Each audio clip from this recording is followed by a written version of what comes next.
म हरिमोहन भण्डारी यदि सुकुम्बासी समाधान भएन समस्याको भने म रिजाइन गरेर छोडिदिन्छु 5 वर्षभित्रमा। जागिरी खान आएका होइनौँ हामी। म आज मात्रै प्रधानमन्त्रीलाई भेटेर आएको छु। अब नेपालमा सुकुम्बासीको समस्या समाधान गर्नुपर्छ। हाम्रो मन्त्रीजी पनि यहाँ हुनुहुन्छ।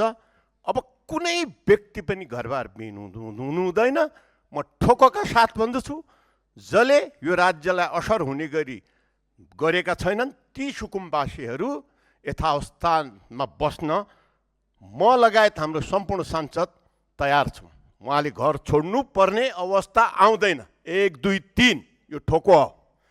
र त्यसपछि पद्मा अर्याल नेकपा एमालेको पूर्व मन्त्रीजीले भन्नुभयो अहिलेसम्म 12 लाख पहिचान गर्नुभयो। उहाँले 58,000 वितरण गर्नुभयो।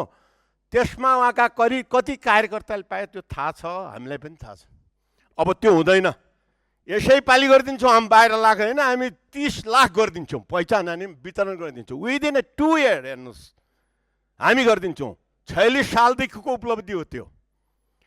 र नेपाल कम्युनिस्ट पार्टीका दुलालजीले सुनाउनु भयो हामीलाई मानवता र त्यो कुरा सिकाइराख्नु भएको छ। उहाँको एजेन्डा नै भूमिहीनलाई भूमि दिनु थियो, तर उहाँहरूले त्यो दिन सक्नु भएन। उहाँहरूले आन्दोलन त्यसकै लागि गर्नुभयो।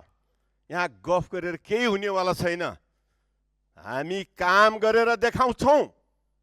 म हरिमोहन भण्डारी यदि सुकुम्बासी समाधान भएन समस्याको भने म रिजाइन गरेर छोडिदिन्छु 5 वर्षभित्रमा। जागिरी खान आएका होइनौँ हामी। हामीलाई जागिरी खानु छैन। कति पैसा खर्च भयो अहिलेसम्म यो राज्यमा तपाईँलाई थाहा छ? भूमिहीनको नाममा कति पैसा खर्च भयो? अब यसैका लागि यो सरकार बनेको हो। मन्त्रीज्यूलाई यहाँ हुनुहुन्छ, आह्वान गर्छु अब एउटा पनि सुकुम्बासी भूमिहीन हुनु हुँदैन। नेपालीको छोरो यो चाहिँ अब व्यवस्थापन गर्छौँ। मैले त रिजाइनै गरिदिने प्रतिबद्ध गरिदिएँ भनेपछि बुझ्नुहोस् तपाईँहरू। त्यो भावना लिएर आएका मान्ने हो हामी। जागिर खान आएका मान्ने होइन हामी।